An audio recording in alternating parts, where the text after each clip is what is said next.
思議な出来事はいつも静かに日常のふりをして現れる。今日はこの横丁で生まれた5つの小さな物語をお届けしよう。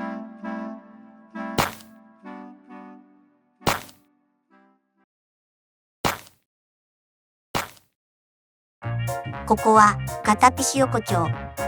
歩いていると自分の形まで少しずつ曖昧になっていく。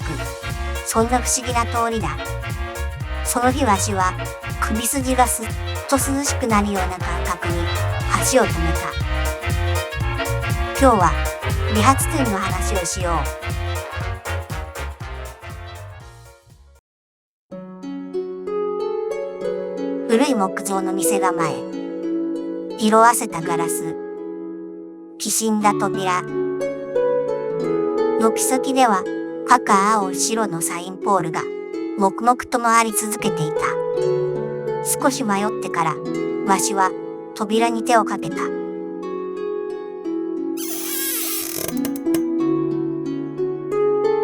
中は静まり返っていた。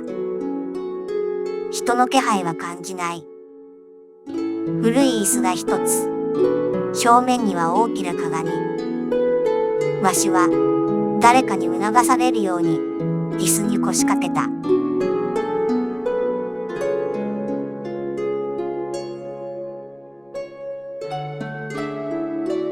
鏡は少し曇っていて、最初は自分の顔がよく見えなかった。その時、乾いた音が店の中から聞こえた。あれ？鏡の中のわしはさっきと少し違っていた。きれいに揃った黒髪のおかっぱ。わしは思わず自分の頭に手をやった。乱れもなくて、変に目立ちもしない。似合っていないわけじゃない。でも、なんだか随分遠かった。鏡の中の黒髪は揃いすぎていて、どこにも引っかからない。わしのはずなのに目が合わない。似合っていないというより、わしがいなくなっていた。重さも温度もちゃんとあるのに、中身だけが抜けている。その時、洗面台のそばに置かれた小さな紙が人目に入った。整えすぎると残らないものがあります。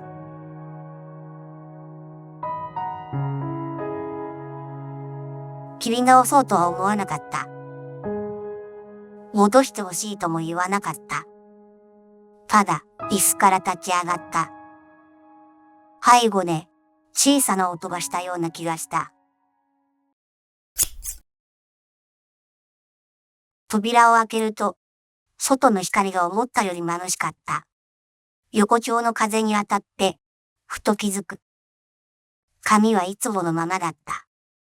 多くて、少し乱れていて、扱いづらいやつ。ほっとしたのかどうかはわからない。でも、胸の奥が、ちゃんとここに戻ってきた気がした。いつものままという選択も、ちゃんと選んだ結果だ。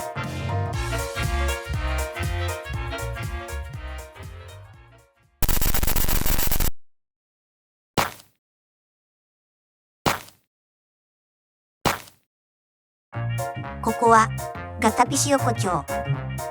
季節の終わりと始まりがいつも少しだけ重なってしまう。そんな不思議な通りだ。その日、横丁の空気にはほんのりと甘い匂いが混じっていた。今日はチョコレート屋の話をしよう。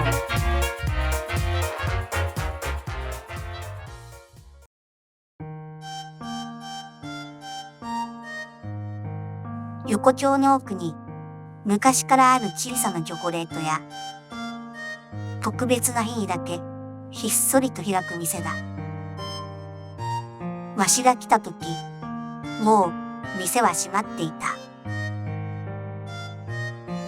ガラス越しに見えたのは、包装もされていない少し歪んだチョコレート。売り物なのか、それとも誰かのために作られたまま置いていかれたものなのか。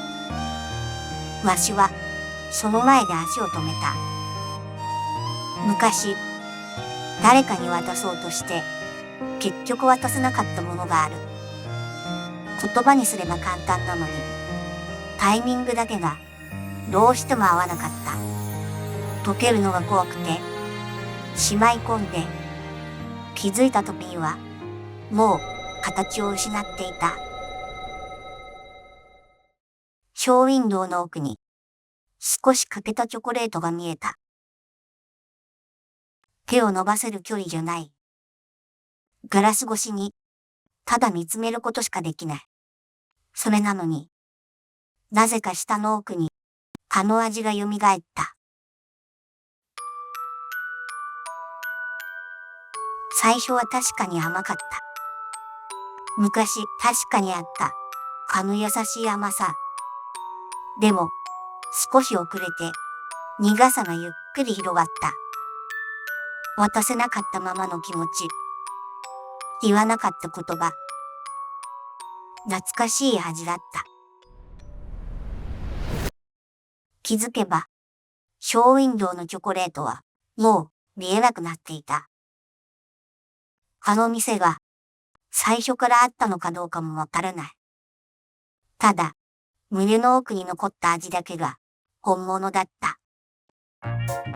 忘れたはずの気持ちは、まだ溶けきれずにいるのかもしれない。甘かったはずの記憶ほど、後になって少しだけ苦い。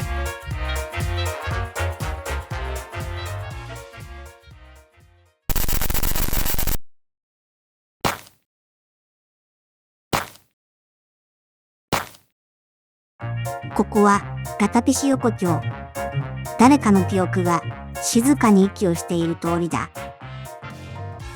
横丁の外れに小さな公園がある。木々は静かに佇み、ベンチだけが等間隔に並んでいる。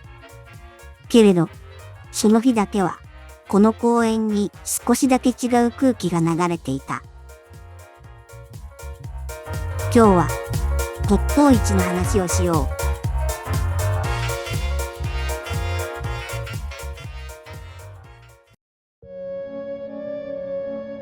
公園の隅にある掲示板。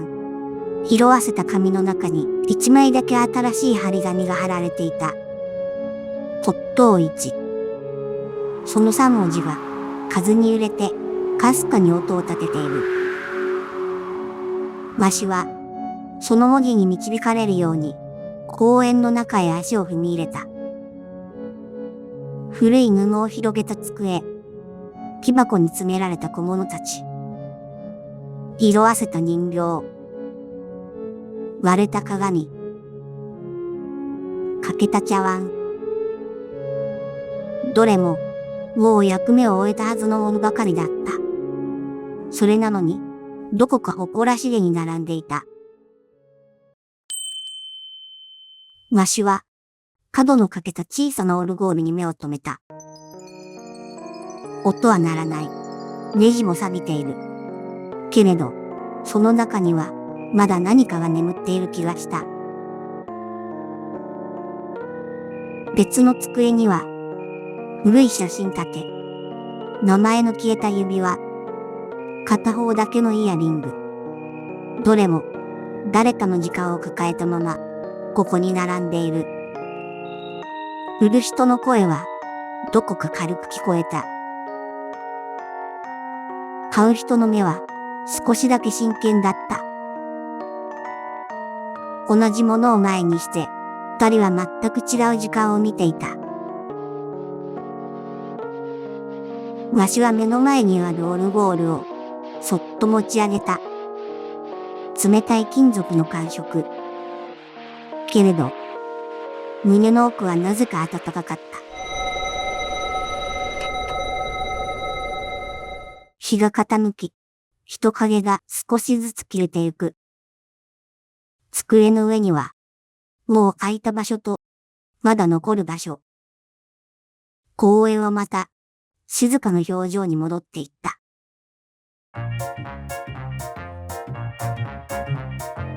誰かのもういらないわ。誰かのずっと探してたになる。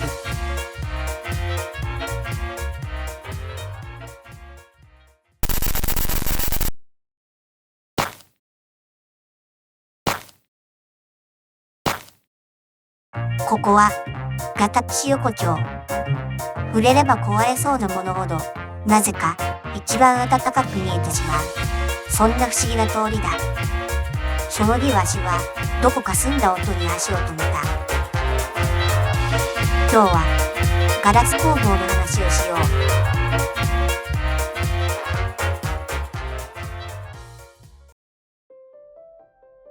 細い路地の奥に、小さな工房が、ひっそりと灯っていた。窓の向こうで、炎がゆらゆらと揺れている。中に入ると、熱と静けさが同時にそこにあった。棚には、少し歪んで一輪挿し。光を集める箸置き。甘く透けるガラスのイヤリング。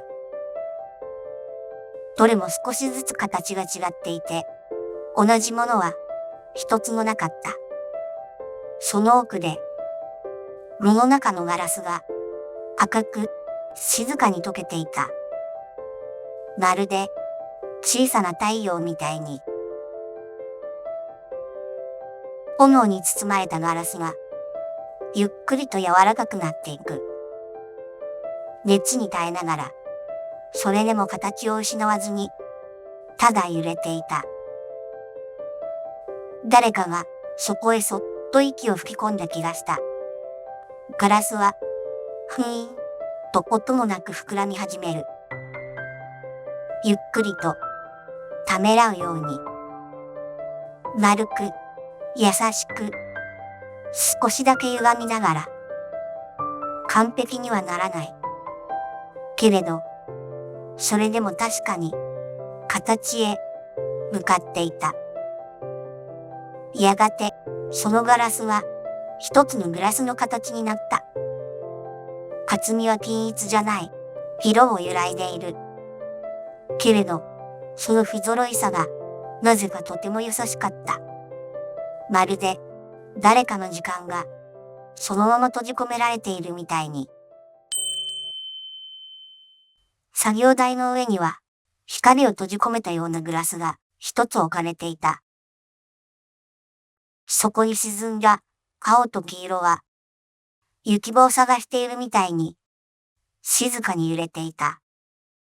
わしは、そっとそれを持ち上げた。その時、小さな音がした。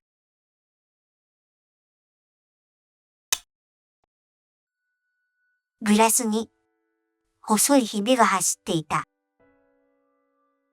わしは、その小さなひびを指でなぞった。目を凝らさなければ、気づかないほどのかすかな傷。完璧に見えたものほど、壊れるのはいつも静かだ。けれど、そのグラスは割れなかった。ひびを抱えたまま、そこにあり続けていた。まるで、その傷も形の一つだ。と言ってるみたいに。このグラスは、誰かの手で生まれ、誰かの時間を受け止めるために、ここにある。そう思えた。触れなければ壊れない。けれど、触れなければ伝わらない。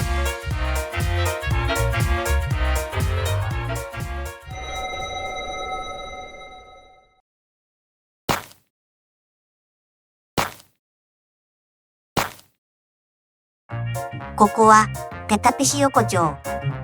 夜になると知らない世界とのつなぎ目が時々緩む通りだ。その夜、横丁の奥で見慣れない色がゆっくり滲んでいた。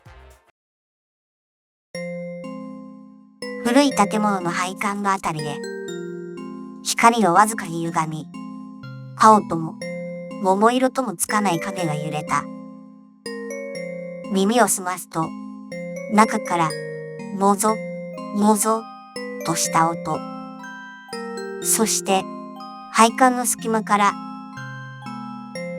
青桃色の豚が半分だけ顔を出していた。あれ？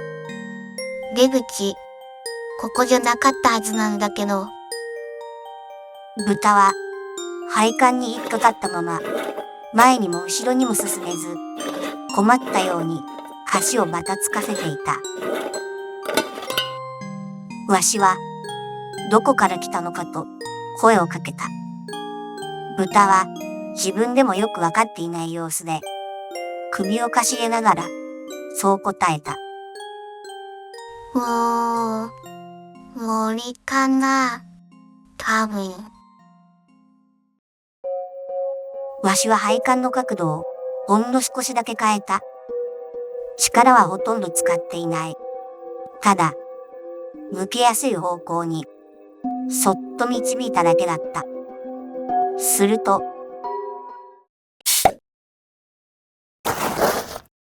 青桃色の豚は勢い余って路地に転がり出ると、何事もなかったように立ち上がった。